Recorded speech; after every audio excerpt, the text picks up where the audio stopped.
My father replaced me with his new family in his will. He never knew Grandpa had created a secret trust. If you've ever been treated like you didn't belong in your own family, then stay with me, because today's story proves that sometimes the people who try hardest to erase you end up losing everything. Imagine sitting in a lawyer's office after your father's funeral, hearing that you've been left almost nothing, while the people who made your life miserable inherit a fortune. Most people would think that's the end of the story. But for Chloe Vance, it was only the beginning. What happened just a few minutes later left an entire room speechless and changed the Vance family forever. For 10 years, Chloe Vance lived like a ghost inside her own family. She wasn't forgotten by accident. She was ignored on purpose. Before everything changed, Chloe had been a happy little girl growing up in one of Boston's most respected families. Her mother filled their home with warmth, laughter, and the kind of love that made every birthday, every holiday, and every ordinary afternoon feel special. Chloe never imagined that one heartbreaking day would take all of that away. When her mother passed away after a long illness, Chloe was only 14 years old. Losing her mother shattered her world, but she believed her father, Arthur Vance, would help them heal together. Instead, just over a year later, Arthur introduced everyone to Evelyn, a glamorous, wealthy woman who always seemed to wear a perfect smile. Standing beside her was her teenage daughter, Sierra, who quickly settled into the Vance mansion as though she had always belonged there. At first, Chloe tried to believe they could become a real family. She welcomed them with kindness, hoping they would eventually care about her too. But that hope didn't last very long. Almost overnight, everything inside the house changed. The family portraits were replaced. Chloe's mother's favorite decorations quietly disappeared. Even the traditions Chloe had shared with her parents vanished one by one, as if someone were carefully erasing every reminder that her mother had ever existed. Then came the little things. Sierra received expensive birthday parties, while Chloe's birthdays became simple dinners that everyone seemed eager to finish. Arthur never missed Sierra's school performances, yet somehow always had a business meeting whenever Chloe needed him. Whenever new clothes were bought, Sierra returned home carrying designer shopping bags, while Chloe was reminded that she should be grateful for whatever was already hanging in her closet. The painful part wasn't the money. It was watching her own father choose someone else's daughter over his own. Every time Chloe tried to speak up, Arthur dismissed her feelings. "You're imagining things. Evelyn is trying her best. Stop making everything about yourself." After hearing those words enough times, Chloe simply stopped talking. She buried herself in school, sketching designs late into the night because drawing was the only place where nobody could tell her she wasn't good enough. While the rest of the family attended charity galas and luxury vacations, Chloe worked part-time jobs, saved every dollar she could, and quietly built a life that depended on no one else. There was only one person who never treated her like she was invisible. Her grandfather, Thomas Vance. Unlike Arthur, Thomas saw everything. He noticed the empty chair beside Chloe during family dinners. He noticed that Arthur praised Sierra for every small accomplishment while barely acknowledging Chloe's achievements. Most importantly, he noticed the sadness Chloe tried so hard to hide behind polite smiles. Thomas had built the Vance family empire from nothing. Every office building, every investment, every piece of land carrying the Vance name existed because of decades of sacrifice and determination. But despite all his wealth, the thing he valued most was loyalty. And in his eyes, Arthur had forgotten what that meant. Whenever Chloe visited him, Thomas reminded her of something she would never forget. "Character is worth more than money," he would say. "The people who chase money usually lose both." Those afternoons with her grandfather became Chloe's escape from the loneliness waiting back at the mansion. They would share lunch, talk for hours, and laugh about stories from the past. For a little while, Chloe could pretend she still belonged somewhere. Then life dealt her another devastating blow. Thomas passed away. At his funeral, Chloe felt as though she had lost the last person who truly loved her without conditions. As she watched the casket disappear from sight, she also watched her father discussing business with lawyers before the service had even ended.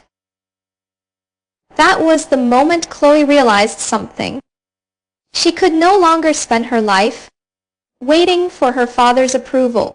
She moved into a small apartment, accepted a modest job as a designer, and built a quiet life far away from the luxury she had grown up around.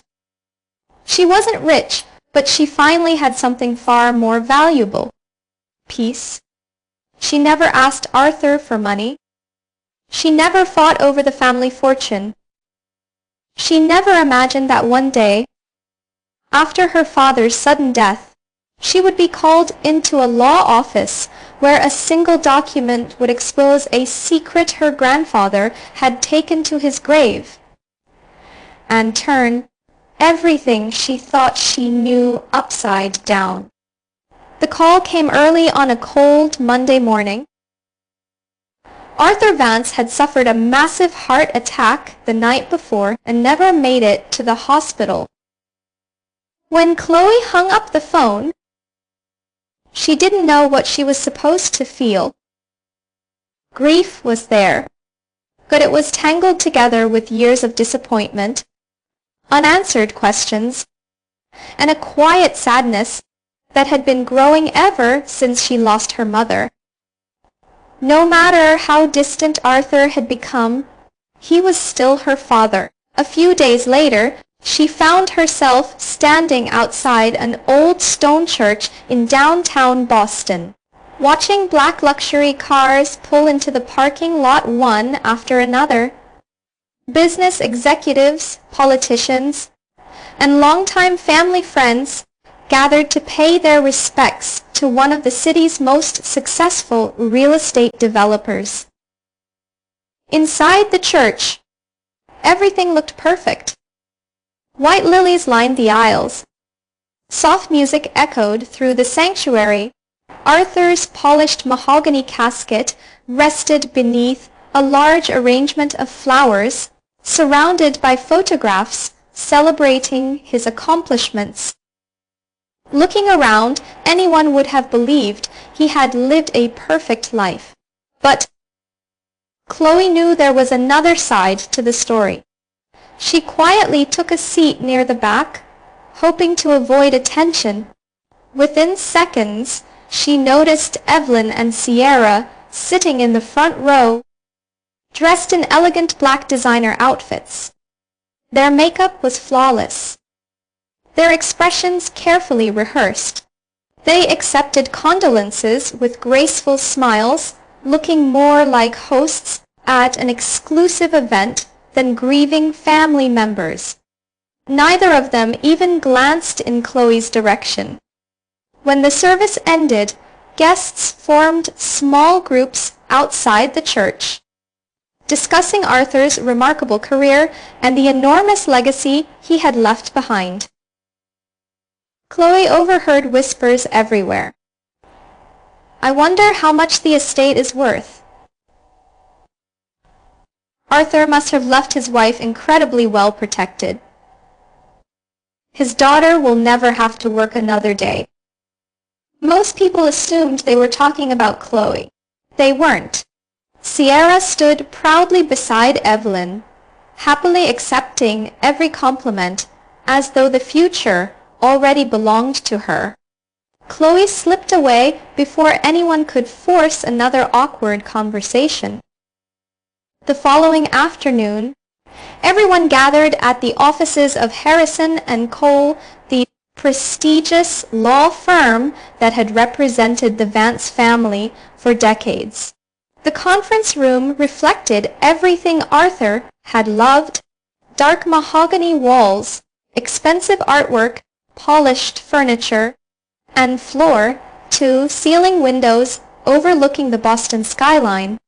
Mr. Harrison, the family's longtime attorney, welcomed everyone with quiet professionalism before asking them to take their seats.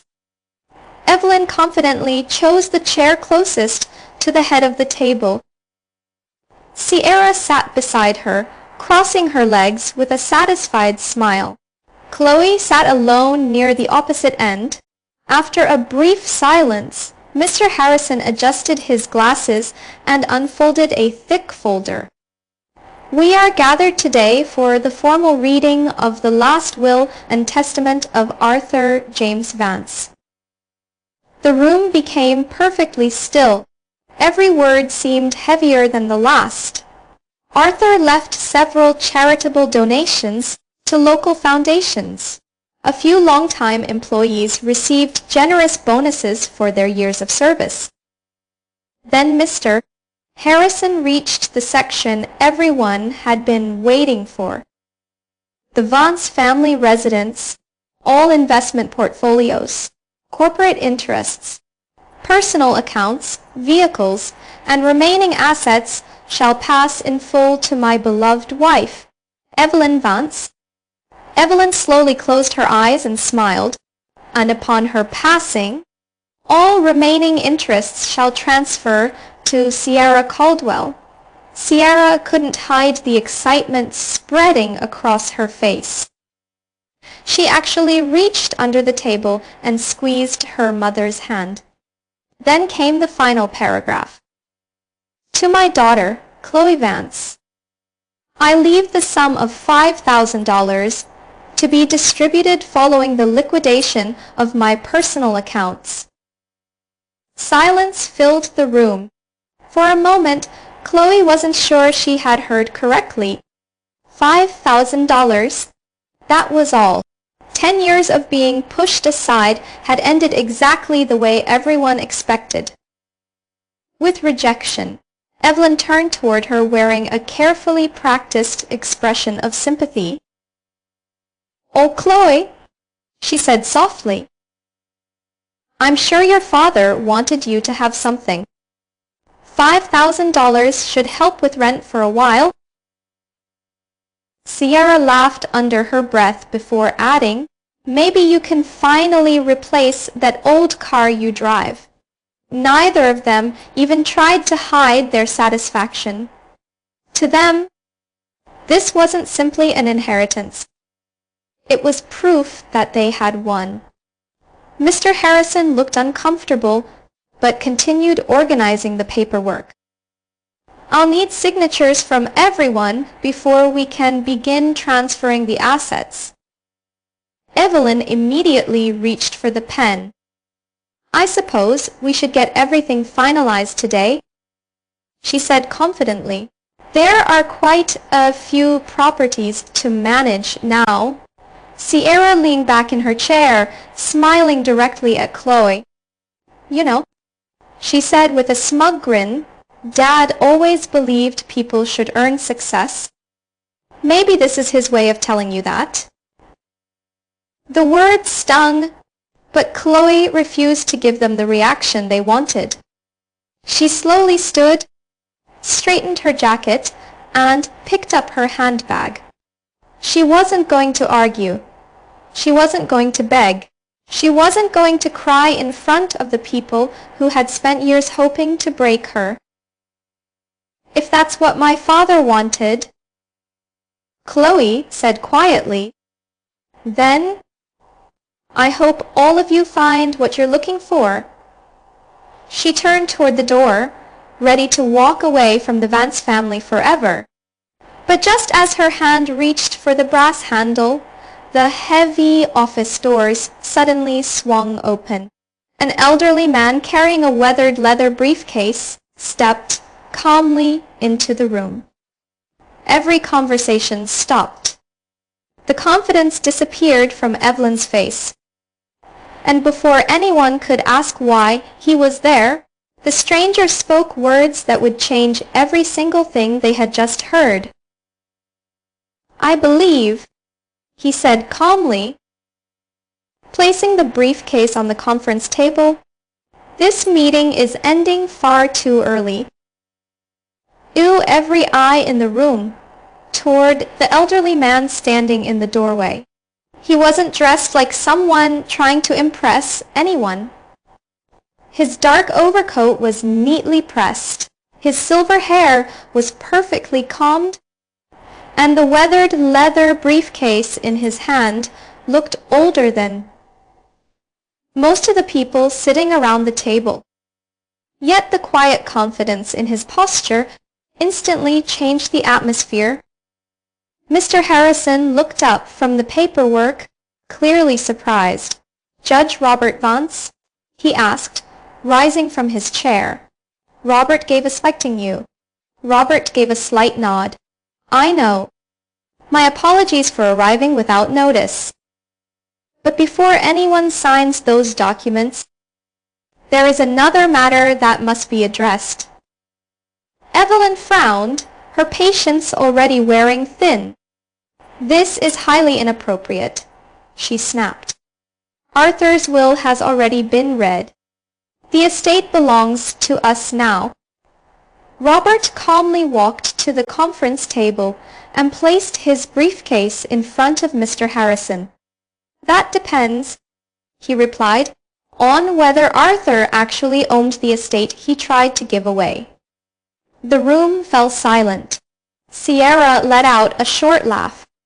What does that even mean? She asked. Everyone knows my stepfather owned everything. Robert didn't answer immediately. Instead, he slowly unlocked the brass clasps on the old briefcase and carefully removed a thick folder wrapped in a faded blue ribbon. The papers inside looked decades old, but every page had been carefully preserved. He slid the folder across the polished table. I believe these belong in today's discussion. Mr. Harrison untied the ribbon and began reading. At first, his expression remained neutral. Then his eyebrows pulled together. A few seconds later, the color slowly drained from his face. He flipped through another page. Then another. Finally, he removed his glasses and read several paragraphs again, as though he couldn't believe what he was seeing. Evelyn leaned forward impatiently. What is it? She demanded. Why aren't you saying anything? Mr. Harrison looked at Robert. These documents, he said quietly, they're authentic. They certainly are, Robert replied. What documents? Sierra asked, her voice suddenly less confident. Robert folded his hands together. 3 weeks before my brother Thomas Vance passed away, he created a secondary irrevocable trust. Chloe looked up in surprise. My grandfather, she whispered. Robert smiled gently. Yes, Chloe. Your grandfather knew exactly what was happening inside this family. The room became perfectly still. He watched Arthur distance himself from you. He watched Evelyn and Sierra take control of the household, and he feared that one day Arthur would attempt to erase you from the Vance legacy completely. Evelyn scoffed. This is ridiculous. Arthur inherited everything from Thomas years ago. Robert slowly shook his head. No, that's what everyone believed.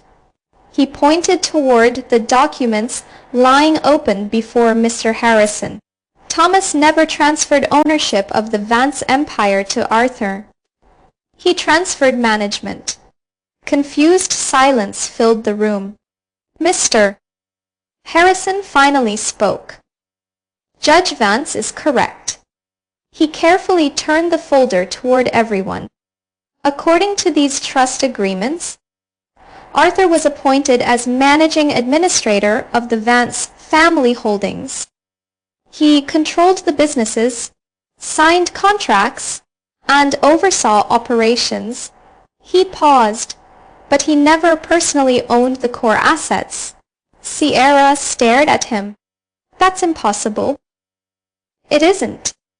Mr. Harrison swallowed hard before continuing. The commercial properties, the historic mansion, the investment portfolio, and the primary trust fund remained under the ownership of the Vance family. Trust established by Thomas Vance. Evelyn's confident smile disappeared. But Arthur's will, she said quietly, only applies to assets Arthur legally owned. Mr. Harrison finished. Robert nodded. Exactly. He reached into the folder and removed one final document bearing Thomas Vance's unmistakable signature. This, Robert said, placing it gently on the table, is the clause Arthur never expected anyone to see. Mr. Harrison read the page aloud.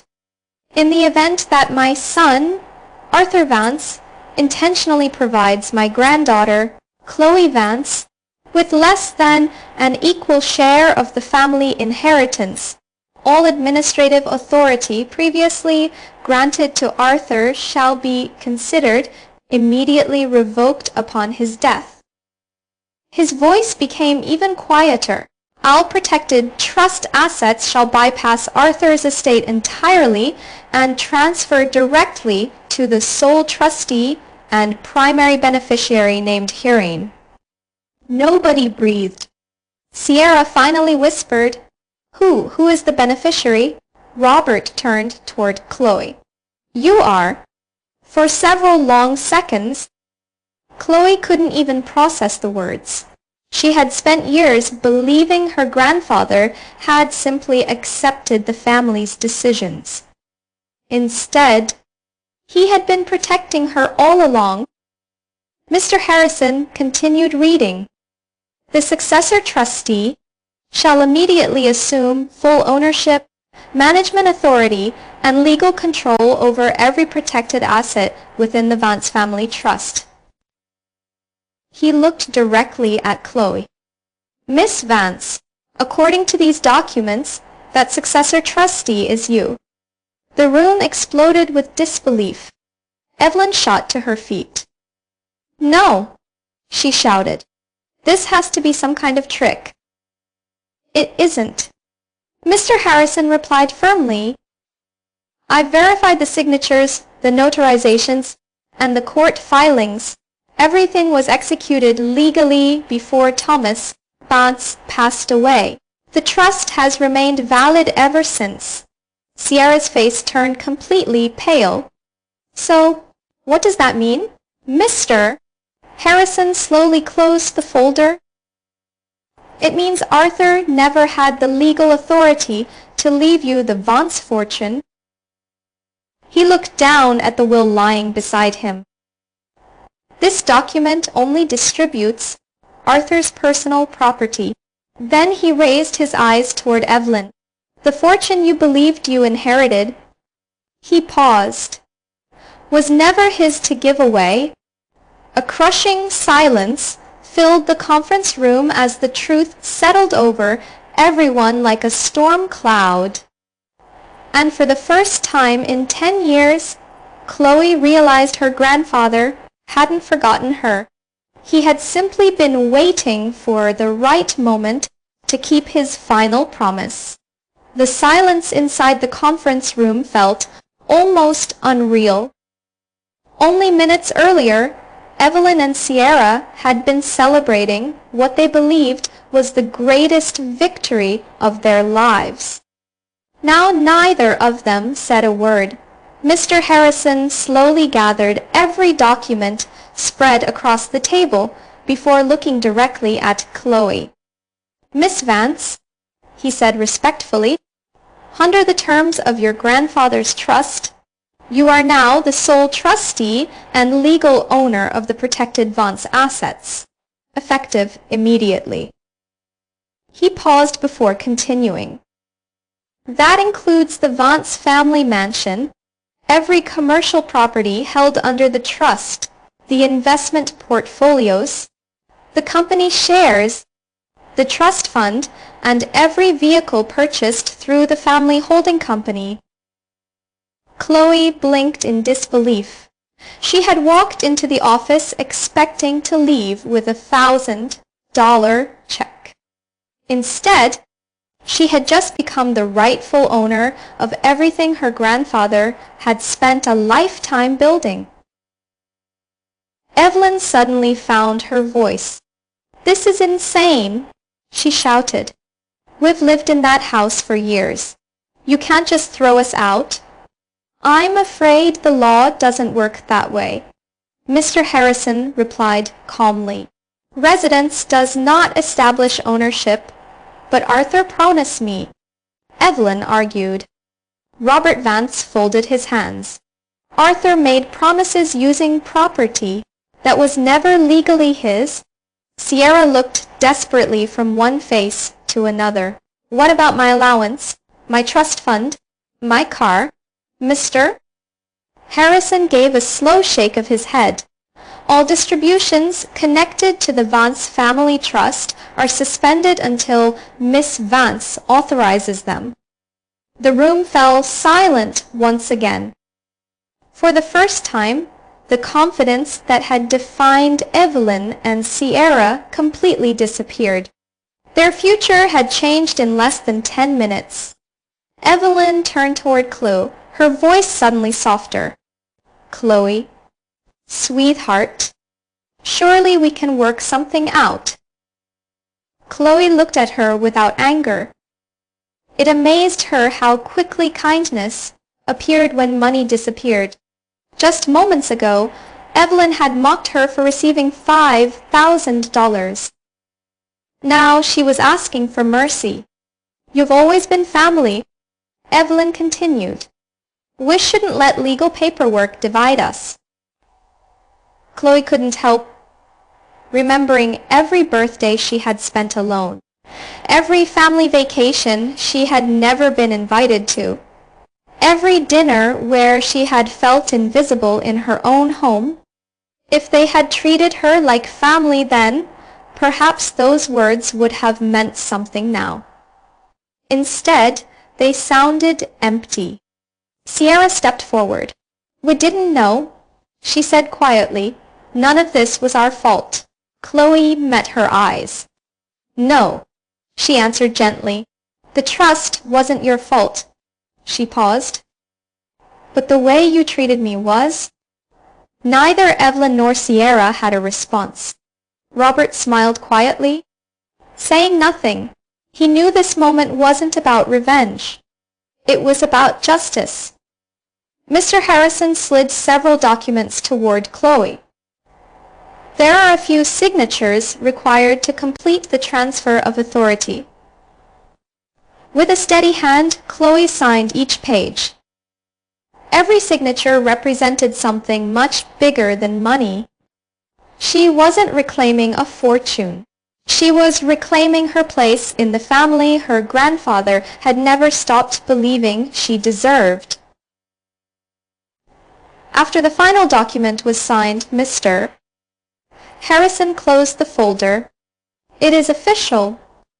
Those 3 simple words changed everything.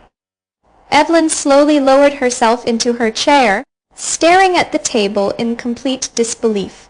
Sierra wiped away tears she could no longer hold back. For years, they had believed wealth guaranteed security. Now they understood that wealth built on someone else's kindness could disappear overnight. Chloe stood, picked up her handbag, and thanked Mr. Harrison for his professionalism. Before leaving, she turned toward Robert. "I don't know how I'll ever repay you." Robert smiled warmly. "You already have." She looked confused. "You became exactly the woman your grandfather hoped you would be." His eyes grew misty. "He didn't protect the fortune. He protected you." For a moment, Chloe couldn't speak. She thought about every afternoon she had spent with Thomas, every piece of advice, every quiet reminder that character mattered more than money. Even after his death, he had kept his promise. He had never abandoned her. Chloe walked toward the conference room door, then stopped. She looked back one final time. Evelyn and Sierra sat in complete silence, surrounded by paperwork that no longer belonged to them. There was no satisfaction in humiliating them, only relief that the truth had finally won. With a calm smile, Chloe reached into her purse and removed the envelope containing the $5,000 inheritance Arthur had left her. She gently placed it on the conference table. "You should keep this," she said softly. "I have a feeling you're going to need it far more than I ever will."